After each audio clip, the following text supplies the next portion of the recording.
Sorry, Zoomers, you probably just heard that without seeing the context. Ollie's had a haircut. He looks handsome. Very handsome. I hope you're all well.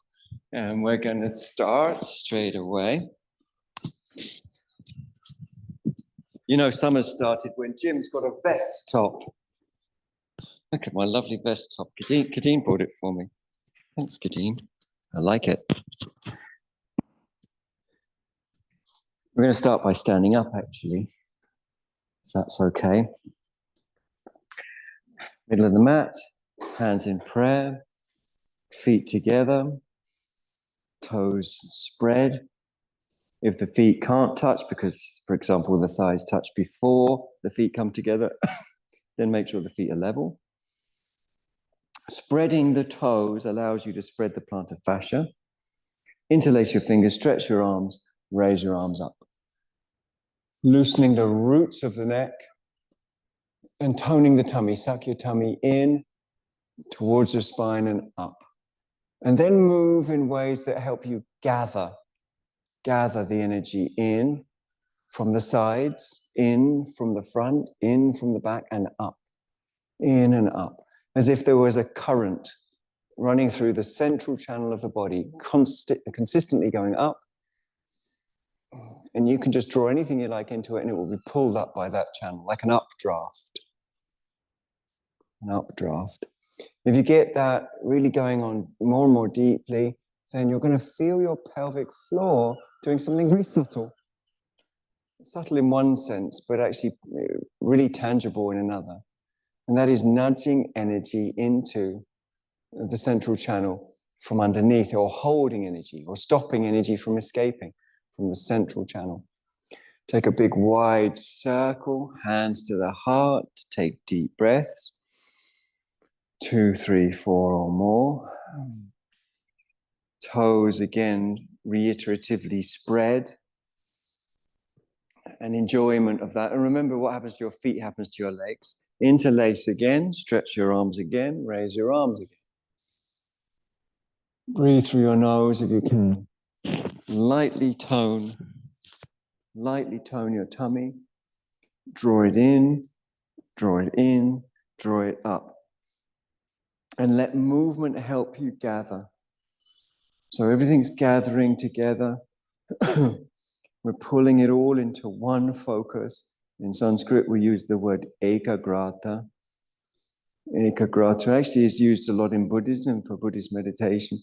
Ekagrata means grasping one thing only.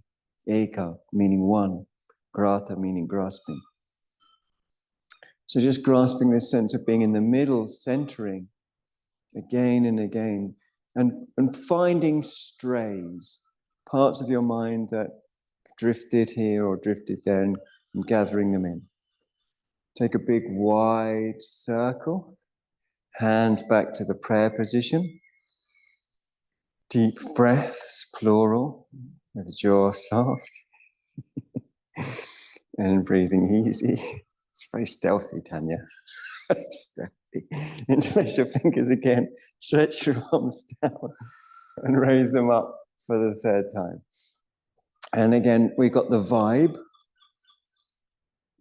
The vibe that there's a meditation going on. And the meditation's purpose, as meditation usually is, at least initially, is ekagrata. In fact, that's counted as the second jhana in the Buddhist tradition. That is to say, the second stage of deep meditative absorption is hallmarked by this ekagrata coming in. This one-pointedness.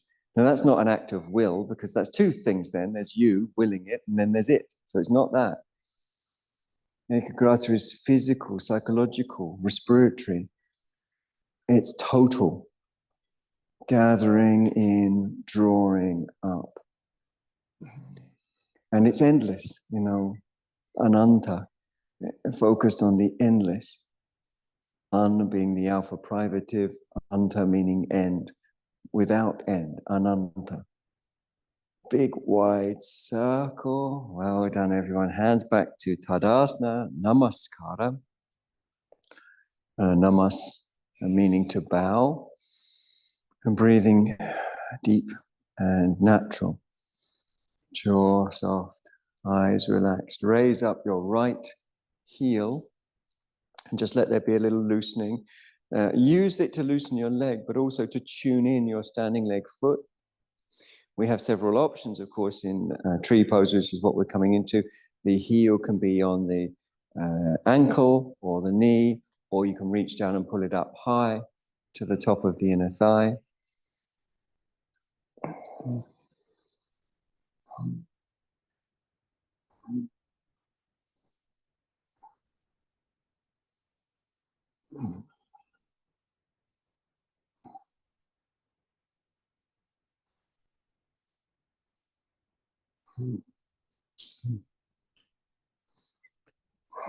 And then it's wobbly fun.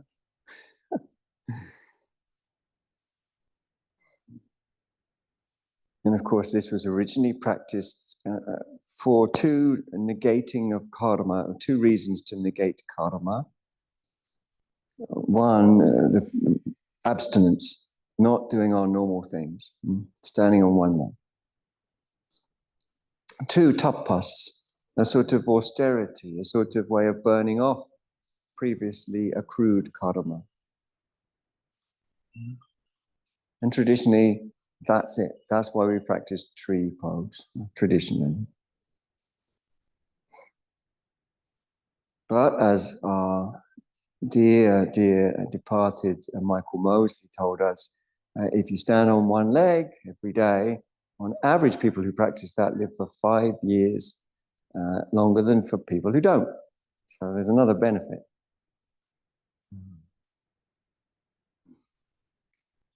Anatomically, we can release the adductors. We're toning the thigh muscles and gluteal muscles and getting relationships between the back and front. Release your hands, seeing as some of you are collapsing anyway. We'll come down and take a breath and shake it off a little bit. Take some deep breaths. So you're starting to feel relaxed and easeful. And when you're ready, raise up the other heel and similarly just loosen off. And also tune your standing leg foot in. I sometimes move it forwards and backwards. I like to feel the foot arches coming online. There's 3 arches. There's a medial, there's a lateral, there's a transverse arch. And then when you feel ready, you can either balance your heel on your ankle or cup your knee or take hold of the foot and draw it up as high as you can into the inner thigh and the hands in prayer. The hand position obviously varies in traditional versions of this practice of standing on one leg, including holding a stick, including resting the arms on a swing. But prayer or Atmanjali Mudra works very, very well as a sort of focalizing. It kind of draws our attention to one point. Breathing through your nose.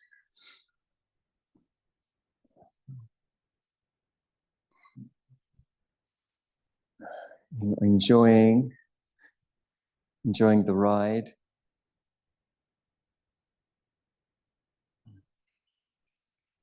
As Bill Hicks once said, life's just a ride.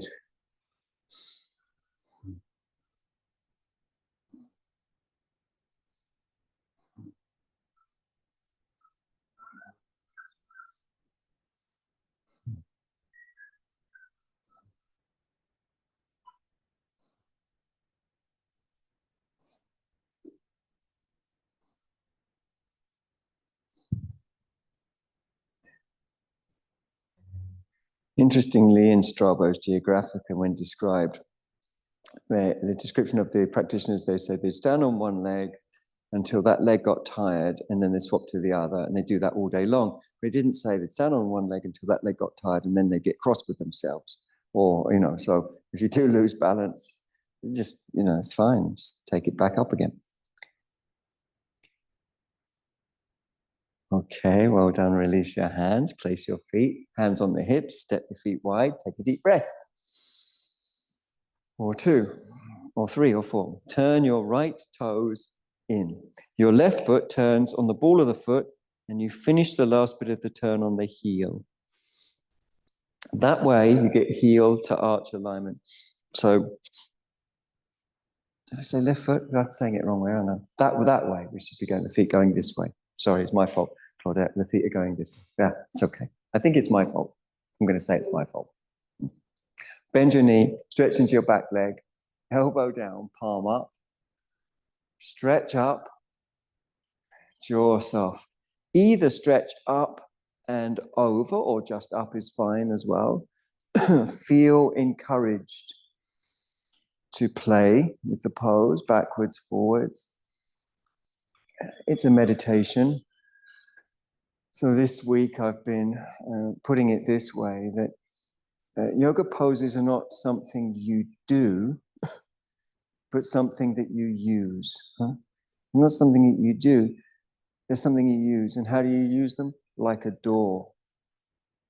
Dvara in Sanskrit, it means door, like a door. So what do you do with a door? You go through it. Right? So any movement you make should be taking you through this door, this portal, if you like, from one experience, from one metaphorical room to another. From an experience of independence, you, me, success, failure, can, can't, right, wrong, to an experience of interdependence. Movements of the body connect to movements of the mind, connect to movements of the breath, and so on. So feel free to move in ways that tune your mind in. Palm down, push into the leg, come up on the inhale. Hands on the hips, level your feet up. Breathe through your nose if you can. Turn your back toes in. Lift just the heel of your front foot and turn on the ball of the foot until the heel lines up with the arch, and then finish off the turn on the heel. Check that the instep of your foot is parallel to the front of the mat. And then as before, bend your knee, stretch into your back leg, elbow down, turning up, breathing easy, stretching up, and maybe up and over, if that suits you. And it's a meditation. So yoga poses are not something that you do. They're something you disappear through or you pass through. In other words, you use the richness of the sensations as a way back to the ground, the base level reality, where everything is everything. And that's going to help you with the pose on a sort of mundane level. Once there's a direct experience that attitude affects the body, breath affects attitude, movement of the body affects the mind.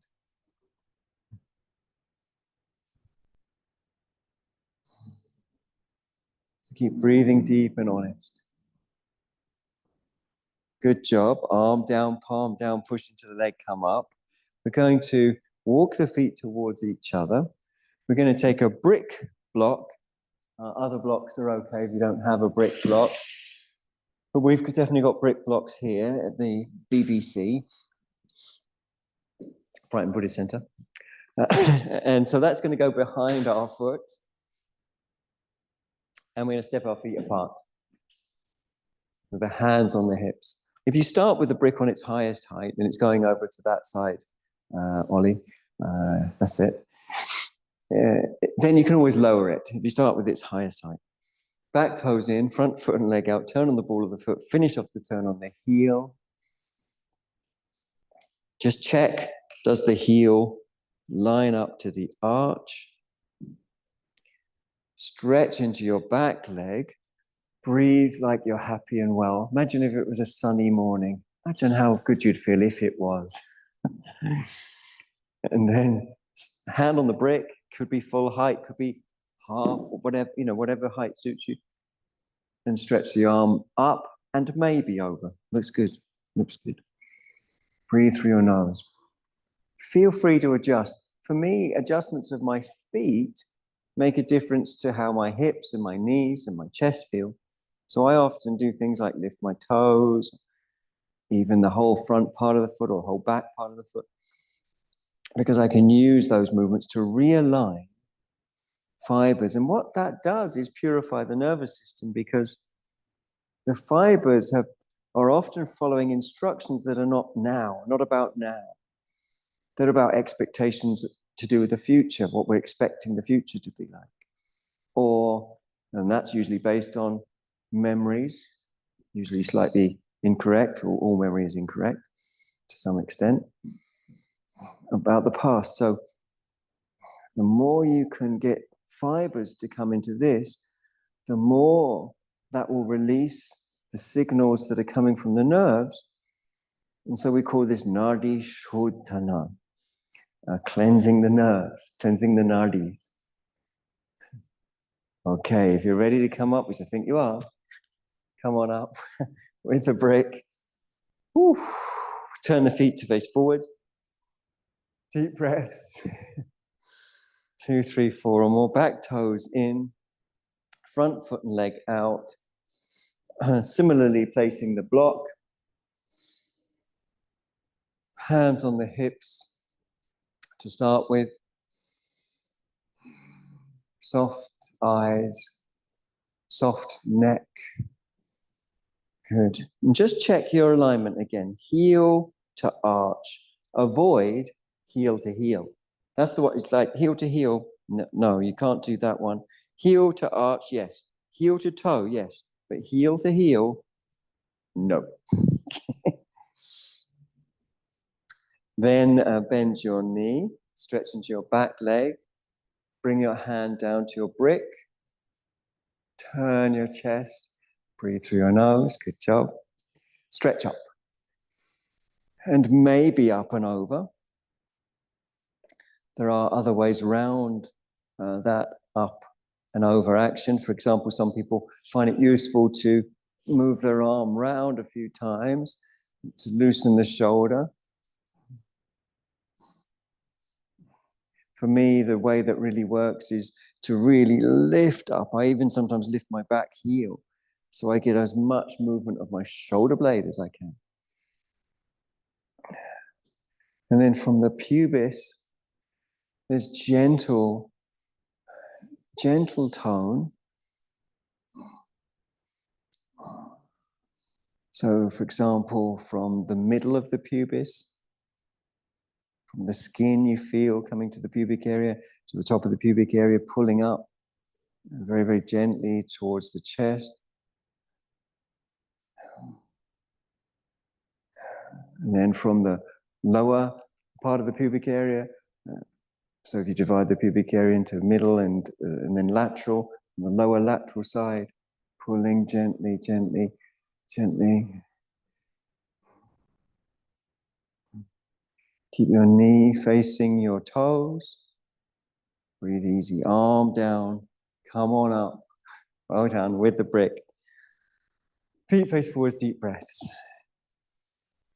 So hopefully that really make you breathe deep. And when your breath is moving through you, it begins to stir, like stirring a pot of porridge. Stirring it so it stirs out any metaphorical lumps. So what are lumps? They're areas of neurosis, areas that we get habitually fixated upon. So when your breath moves, you begin to stir those out because your breath is a part of everything else. And so areas of neurotic attention will have an effect on the breath. So when the breath's deep, it's breaking out of those neurotic fixations, or we could call them karmic drives. We're going to turn the back toes in, front foot and leg out, heel to arch. We've still got our brick block, so let's use it by bending the front knee, bringing the block in front of the foot, any height, full height, half height, low height, and then turning the body. Your other hand can go the back of your hand on your sacrum, which is just above your tailbone. And catch your breath. You know, if it feels like it's happening to you, then let's transform that by listening. And listening has part of its flavor is response. The hand pressing gently into your sacrum keeps it calm, keeps the sacrum calm, and opens the chest gently. If you wanted to, after a while, you could stretch your arm up and over again. It's optional.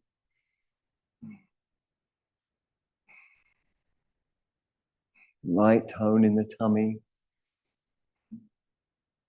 Very good.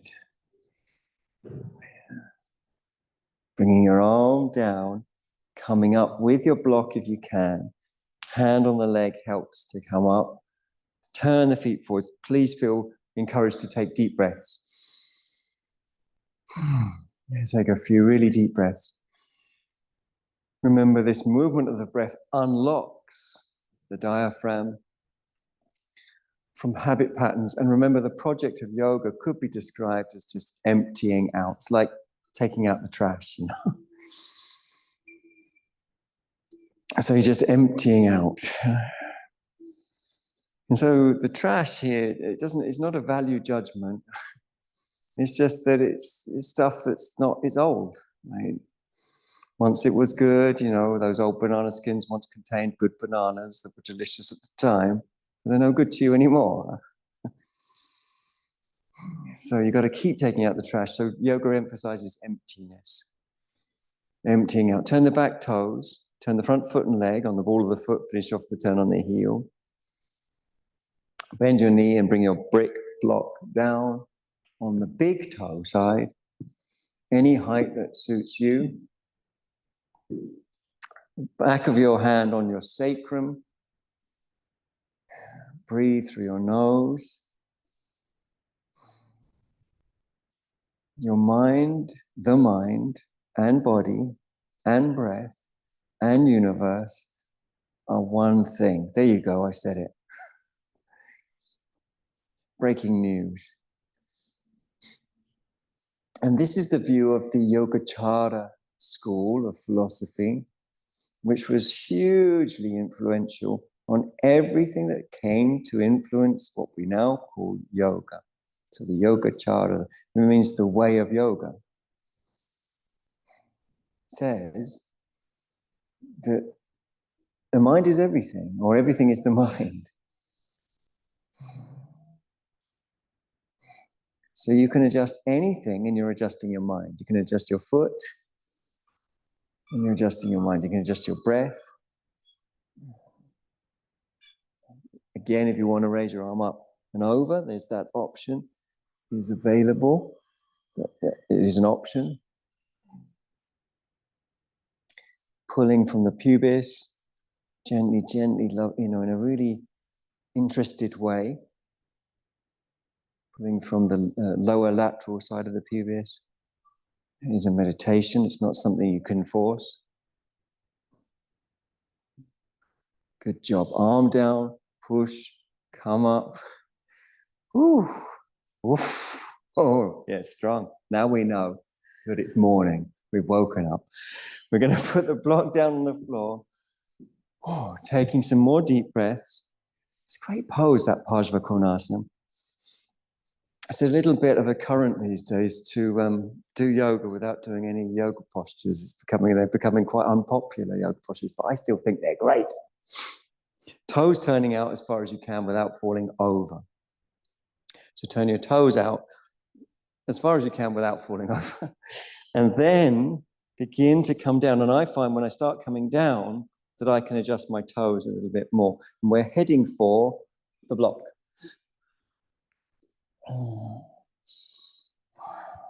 Now, you might find it useful, I do, to lift your toes. If you want, you can. Because the tissue is one. You know, when we talk about fascial chains and fascial trains, and fascial interdependence, and tensegrity, and so on. And so that's one. So if you move your feet, you can feel there's adjustments that take place that could be used on your knees and in your thighs and so on. Coming back up from the block to bring your hands on your thighs. Still feeling free to adjust.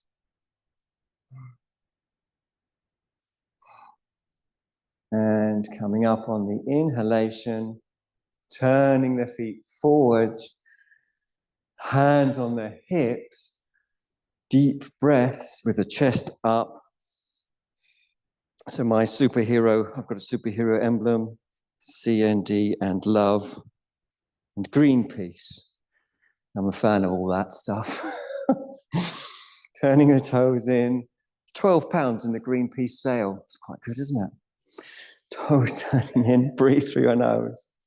When I was a teenager, I always had these sort of things around my bedroom. Still a fan. Inhale, lift up. Exhale, fold forwards to your brick block, or you can have it lower. And we're going to spend a bit of time in what's called Prasrita Padottanasana Ekam. Prasrita Padottanasana Ekam. Prasrita means spread out. Pada means foot.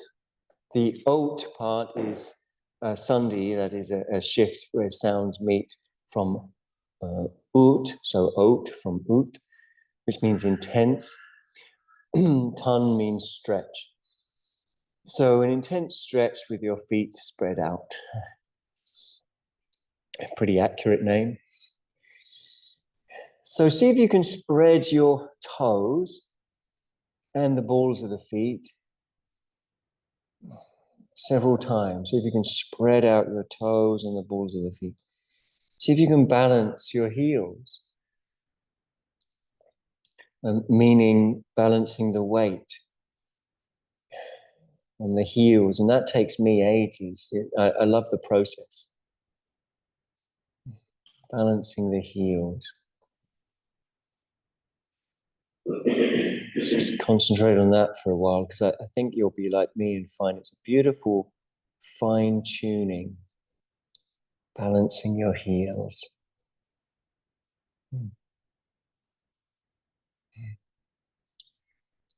And remember that the whole point is to focus on the infinite, on the endless, the ananta. Because by recognizing the true nature of phenomena, prakriti, then you no longer cling to it. And when you don't cling, the mind is free. It's beautiful. It's, it's free. It can move. It's beautiful.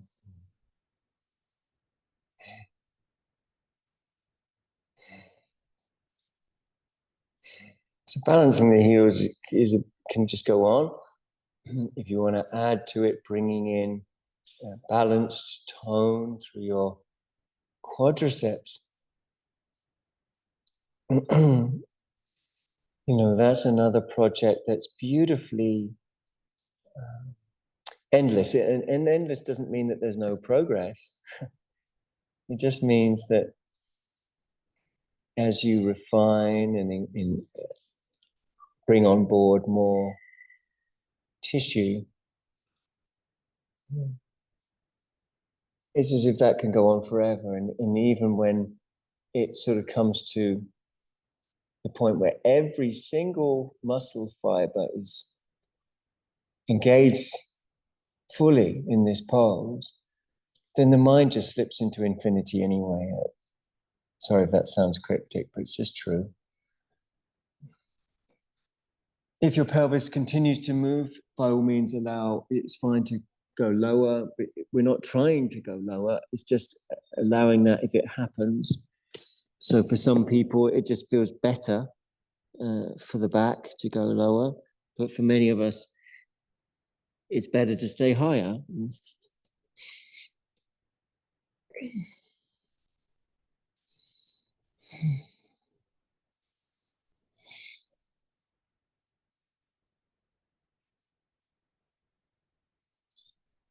Wherever you are, still balance your ankles. Balance your ankles, balance your heels. Enter into the Ananta.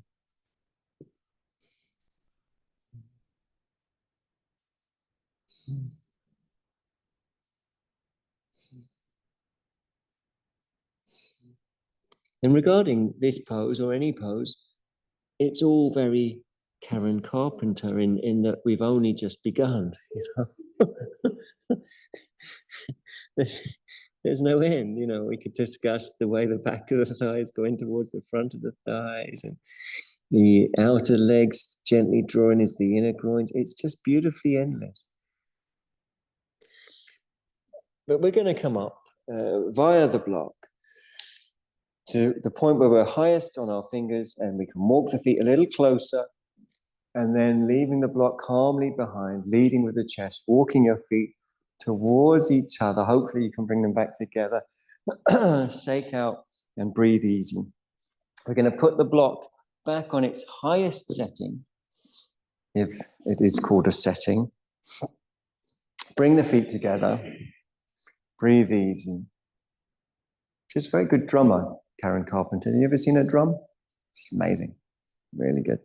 Okay, let's bring up the left leg. And we're going to cross that over the right leg, above the knee. And then we're going to bend the knee.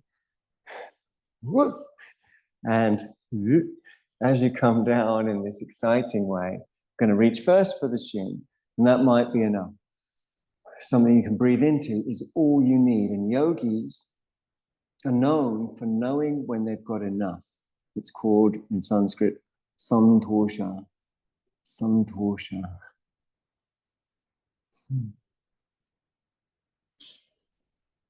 So that usually translates as contentment. Again, if you felt like, you know, you're happy to want to reach the brick block, that's fine too.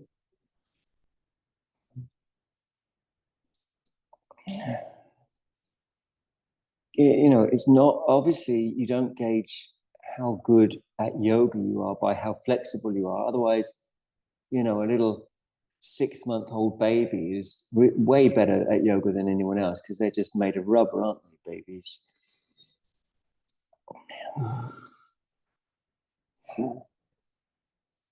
Have you got enough sensation to act as an invitation?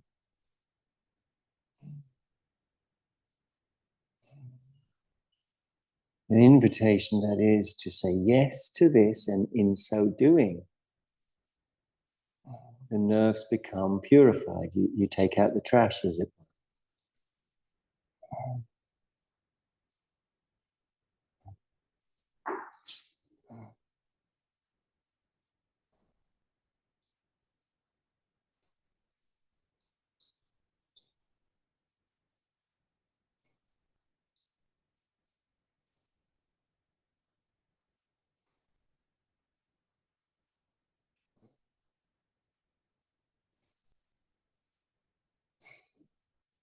So this is preparation for another pose, Ekapada Galavasana, but we're not going to do that pose. We're going to come up as calmly as we can. Place the feet back down, shake it down so you got energy going down to your feet. So if you get at all dizzy, just bring the energy down to your feet. You sort of shake it like, I was going to say like a Polaroid picture, but so, you know, you shake it down to your feet. It's quite excited to discover Andre 3000's got a new album out. It actually came out last year. It's not hip hop, it's just weird clarinet playing and things. It's very peculiar and I like him for it. Let's bring the other leg up and breathe through your nose. His song titles are things like, the first song I think is called something like, I was going to make a hip hop rap album, but like the wind just wasn't blowing that way today. So this is what you've got. And that's the title of the first song. It's brilliant. And then he just plays unusual clarinet and stuff. Anyway, it's sort of an advert for Andre 3000. I hope he advertises me in return.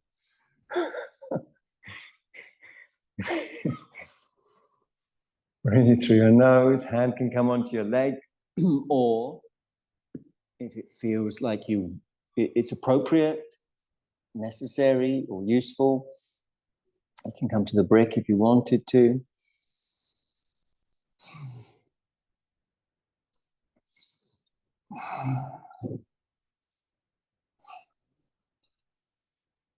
Expressive breathing, expressive. You know, we pick up a lot of karmic particles.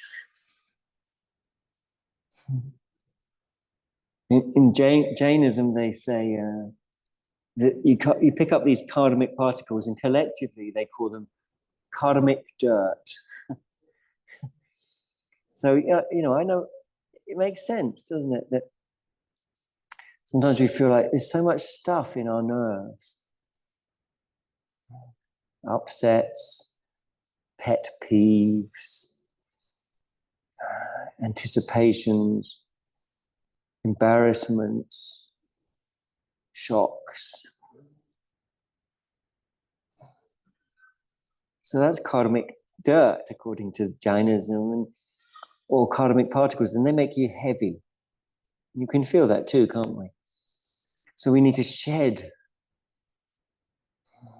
that karmic dirt. And so that's what the pose is. They act as an invitation. They say, I'm coming in, whatever's in there, would you mind making room, please, getting out of the way?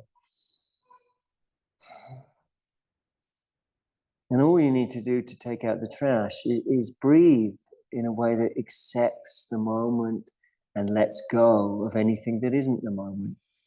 Because there's nothing that you need to store, because nothing that's ever happened will ever happen exactly the same way again.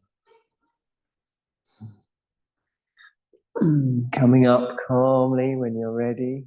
Well done. Bring that energy down to your feet and shake it like a Polaroid picture down to your feet. And then take your feet hip width apart. Hip width apart. So hip width is ascertained by pushing your pelvis camply to one side and then camply to the other side with toes spread.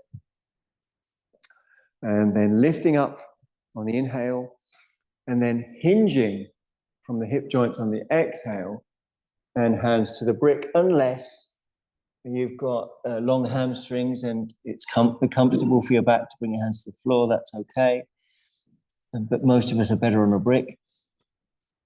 What we don't want is dullness, aching, or pain in the back at all.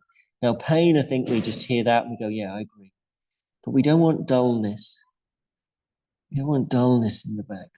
And we don't want aching. So we want lightness and flow. So if you don't feel lightness and flow and your legs are straight, try moving your feet. We've talked about how the feet affect the rest of the body, or moving the pelvis. And if that doesn't work after a while, then bend the legs. So most of us are going to keep our hands on the block. I guess there might be some people with very short legs and very long necks, and they might bring their heads to the block.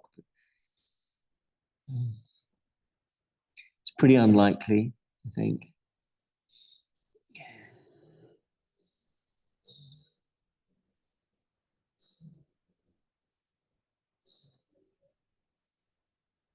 It's all about the breath.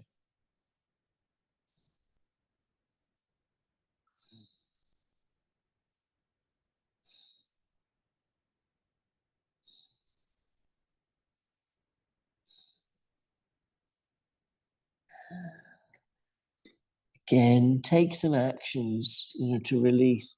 Try moving your toes, try moving your feet, try moving your pelvis. See if you can find some actions that help you release.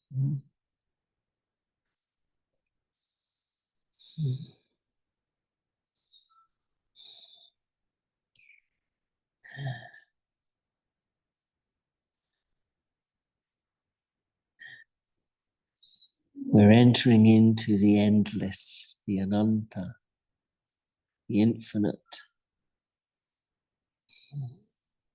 Because that's what prakriti is. Prakriti meaning everything that's been co-created, everything that's come from a cause or multiple causes. And that's everything, isn't it? Thoughts, feelings, emotions, physical sensations, mountains, trees, oceans.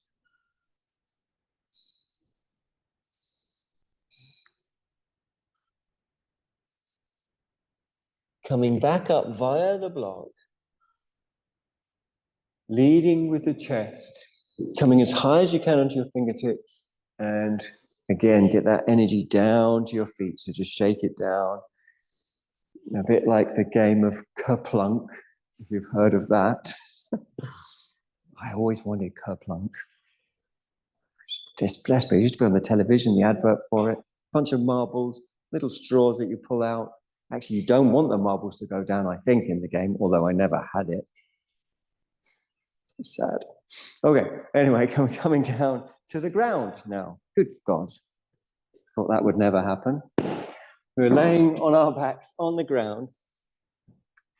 I'm going to suggest a block under your head as an extra treat. And breathing through your nose, I also recommend.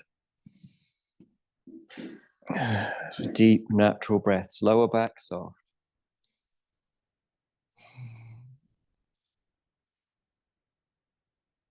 And just let the breath do its thing.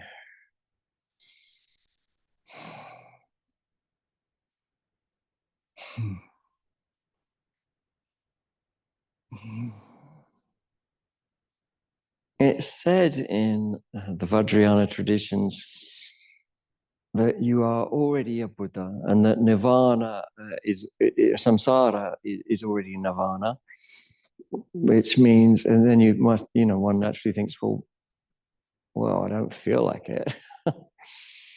Buddha meaning awake, not being awake meaning being compelled and controlled by subconscious and even unconscious compulsive drives. So we call that karma.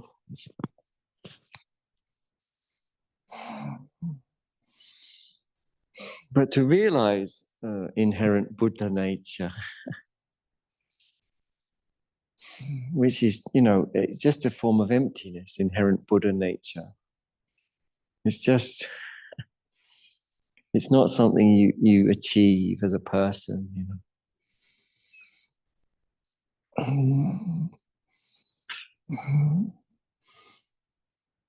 You have to subjugate the tendency, the habit tendency to grip and grasp and grab. You have to derail yourself. And that's what those poses are all about. And then when you lay here after a bunch of strongish leg poses,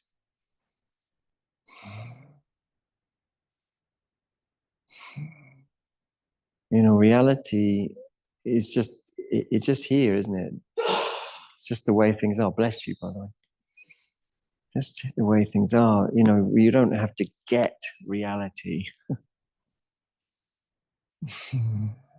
You don't have to, know it like an idea.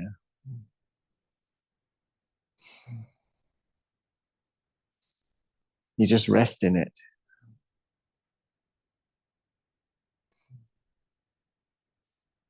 Now raise up the leg that's furthest away from me straight up, and feel free to dorsey and plantar flex your foot, meaning point your toe, push your heel alternately, back and forth between the two. Pointing, pushing, pointing, pushing, pointing, pushing, like that. And add circles. and scrunches and unscrunches of the toes. And the breath just comes and goes. It's really lovely. And then when you're ready, heel in, toes out, cross that leg over the other leg, and lift the foot that's on the floor off the floor.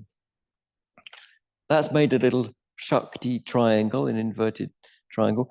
Plunge through that and interlace around your far shin. And roll about a bit.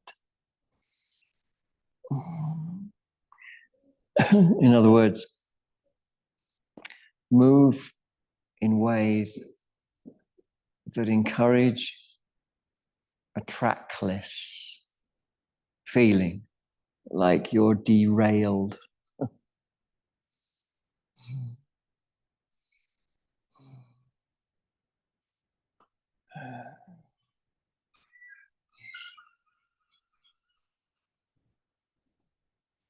This is called openness or emptiness. It's derailed.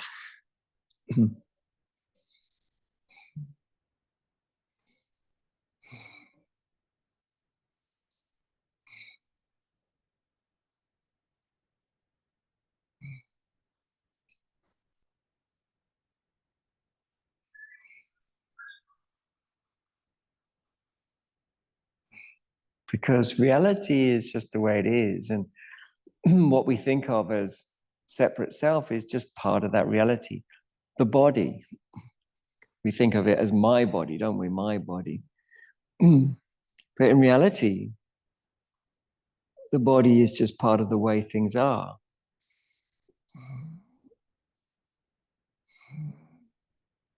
The mind is the same as that, you know. Mind isn't personal. There's a great book by Ajahn Sumedho. It's called Don't Take Your Life Personally. I've never read that book. Don't need to. It's right there in the title, isn't it? Release if you're ready. Place your foot down. Scoot the buttocks under. I'd love to hear you take a deep breath in, maybe a sigh. Yeah, maybe 2 or 3. Just, yes, release. And, it's like this. Reality is like this. So it doesn't need, anything. You can't grasp it with a concept. You can't squeeze it into a religious milieu. You can't say that reality is Buddhist or Shaiva or Christian or, Abrahamic religion, or reality is just like this.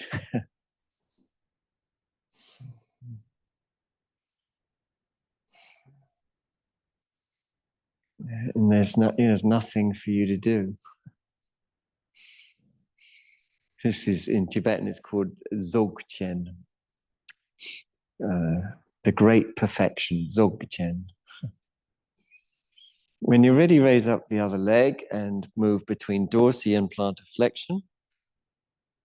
So that's a nice way of exercising your ankles and going in the other different directions, circling.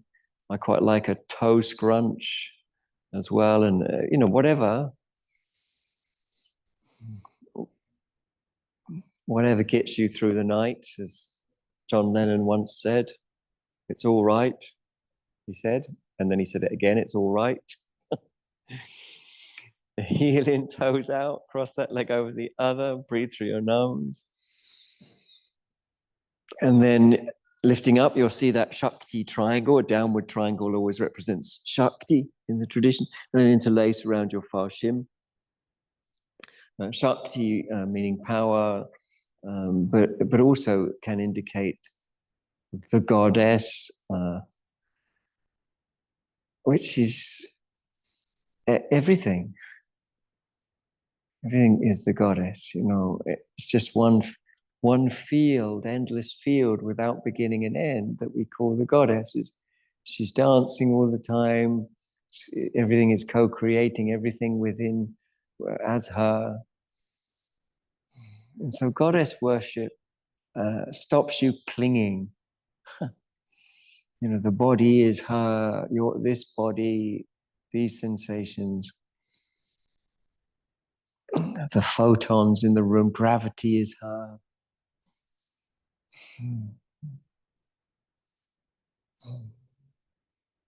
Distraction is her, focus is her.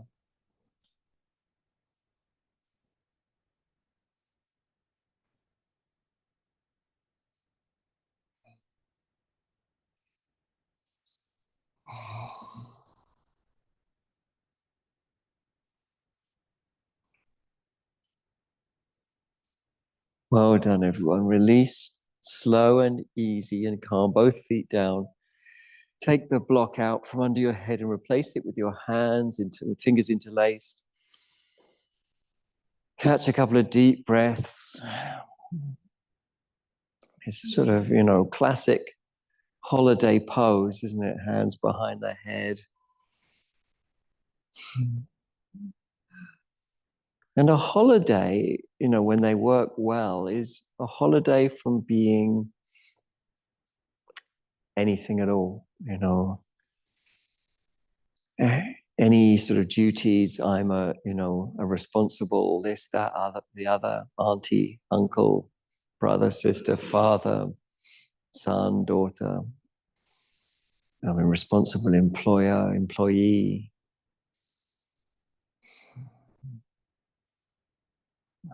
Or then there's gender descriptives, I'm a he or she or they, or so you don't have to, none of those descriptives. I'm well, I'm unwell, I'm a fit person, I'm unhealthy. You don't have to fit into any of those descriptives. It's a holiday from grasping anything at all. And of course, holidays usually go away somewhere that's different. And so your normal clinging patterns don't have anything really that they're familiar with to cling to. Now lift up your feet when you're ready. And we're just going to curl up in homage to the beautiful birth that I witnessed yesterday. It was quite moving while I was painting the back doors of our house. And this little woodlouse crawled across my peripheral, my vision, right underneath me, on my hands and knees. And I thought, something funny about that woodlouse. I thought to myself, she looks funny. She looks sort of magical. And then suddenly, she gave birth to 35 to 40 tiny little woodlice. I'd never seen anything like it. She sort of sprayed them out. And I was staggered. So we're homaging woodlice and mummy woodlouse and her 35 tiny, tiny babies by rolling up into a little ball like a woodlouse. You can roll up as much as you like. One of the things I find endearing is when they roll into a complete ball.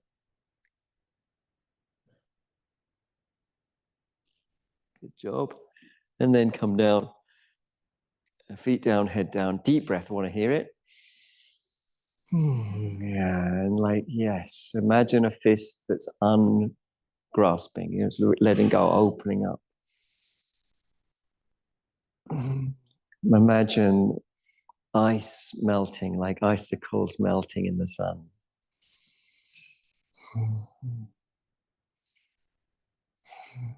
Imagine mist clearing.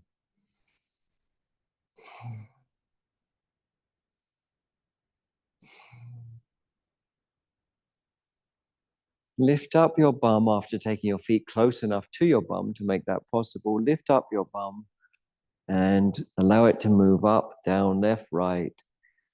You can shake, you can tilt, you can bounce. All I want us to do is to loosen our lower backs. I don't know how that works for you.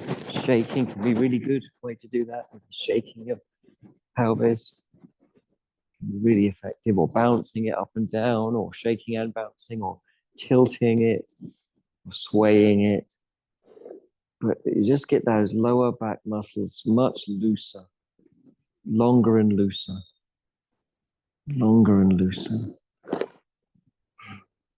Coming down, floating down when you're ready. Taking a deep breath. Simply let your knees fall away from me. Breathe through your nose. Then bring the legs up and let your knees fall the other way towards me.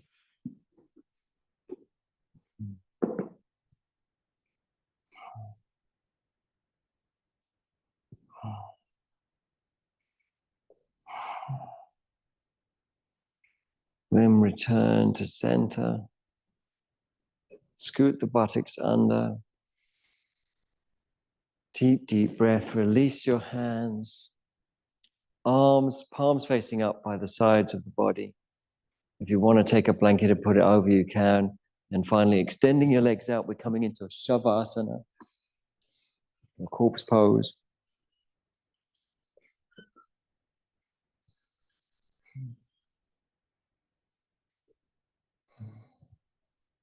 Legs not too wide.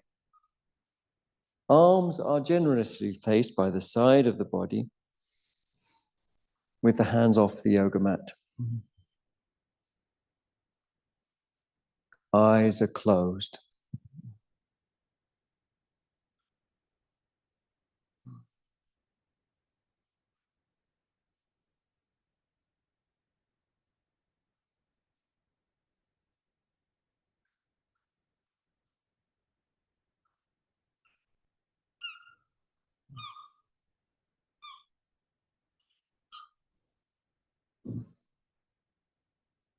Let your attention release from your eyeballs through your optic nerves to the back of the brain.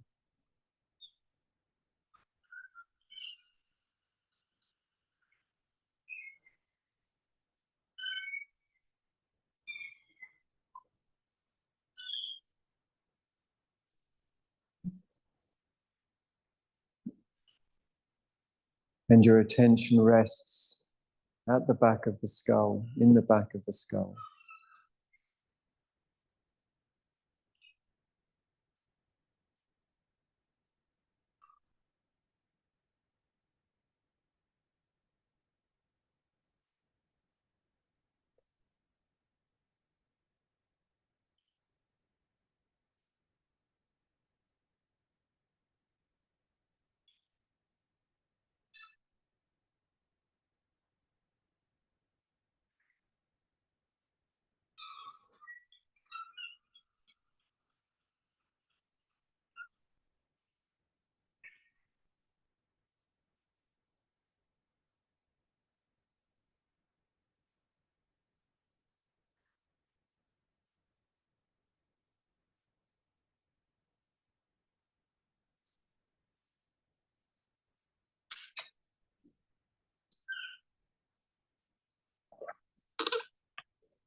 Feel into the body with a little movement of the toes and of the fingers and of the wrists and of the ankles.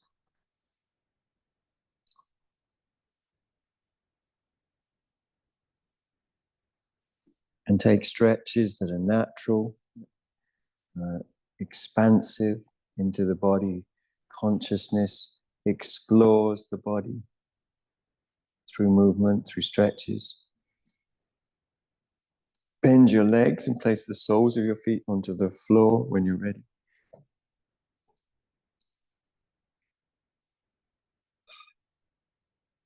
Scoot the buttocks under and release the lower back into the breath.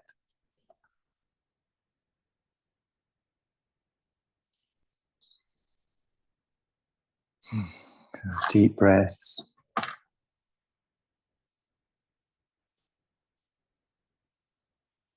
Then rolling over, facing away from the shrine side of the room.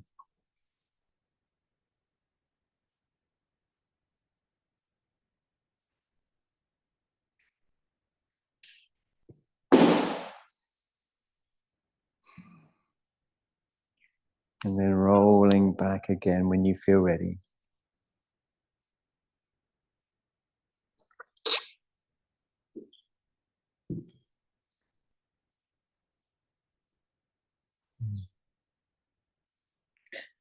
Slowly coming round and letting in light and color.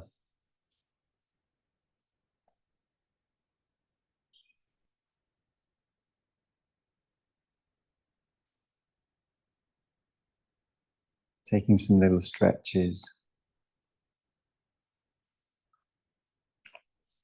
And when you feel ready, coming up from your side. With your hands in a prayer position.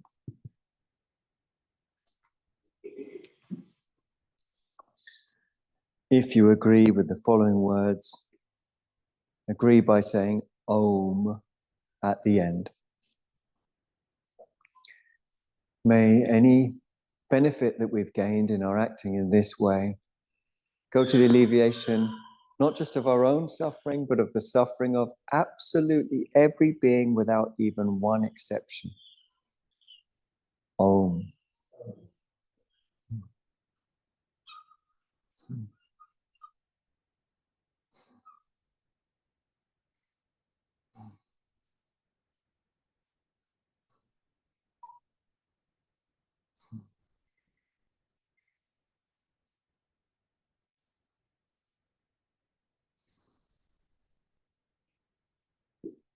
Thanks so much for coming. I really appreciate it. Thank you very much. Thank you. Thanks all. Appreciations. Hopefully some of you will be able to come to Yoga and Buddhism, the Brighton Buddhist Centre on the 14th of July. And maybe my late summer retreat at Scales Retreat Centre, which is coming up at the end of August. Anyway, that's an advert. Thank you for coming. I really appreciate it. Lovely to see you. See you soon, guys. Bye for now.